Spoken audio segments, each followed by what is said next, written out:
For the longest time, I thought that if you're running marketing, you should be able to see the results from that marketing almost straight away, and it should be able to be tracked back to the platform that the sale came from. For example, how many of you have started running ads in the past but then switched them off after a week because you weren't getting any sales? The reality is that nobody actually shops like that, and I'm going to explain why. My name's Anissa. I grew my own e-commerce brand from my spare bedroom for £30 million in revenue. Now work directly with other brand owners to help them do the same. Time and time again, the biggest sort of eye-opener for brands that are like sort of scaling and they're adding on more and more channels of marketing is how the user journey, like the buyer's journey, the customer's journey, is not linear at all. And I'll explain what I mean by that. Studies show that the average person needs at least 7 touch points, so 7 times, to encounter your brand before they even consider taking any form of action. What this might look like is, for example, they come across a organic social media post. They might come across it here on TikTok or on Instagram, and they may not even interact at that point. And then an ad on Instagram gets served to them. Let's say, for the sake of argument, they go on your website and a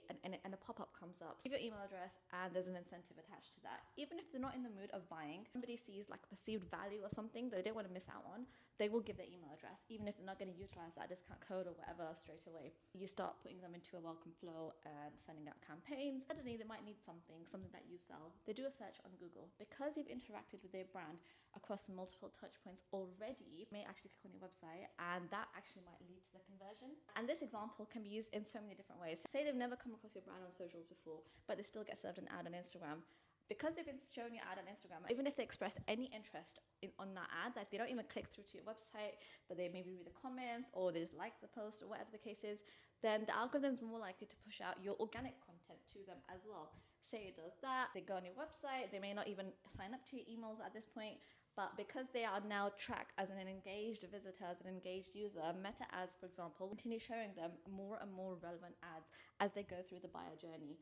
And this is exactly how ads are done. You can't just have a bunch of ads saying, buy from us because we give you 10% off your first order, because how on earth are you asking them to make their first order without priming them up in the first place? And this is why it's so important to have, very least, these marketing channels operating at full speed. I'm going to add something else to this and actually say that these are pointless if you don't have a well-converting website. And I don't mean a website that just looks nice, but a website that is actually built by a marketer that knows how to psychologically get people to check out faster, to get them to check out with more items, so bumping up your average order value, and more importantly, how to get them to come back again. So if you found this helpful, make sure you're following me to learn more from my mistakes, how to grow your business faster.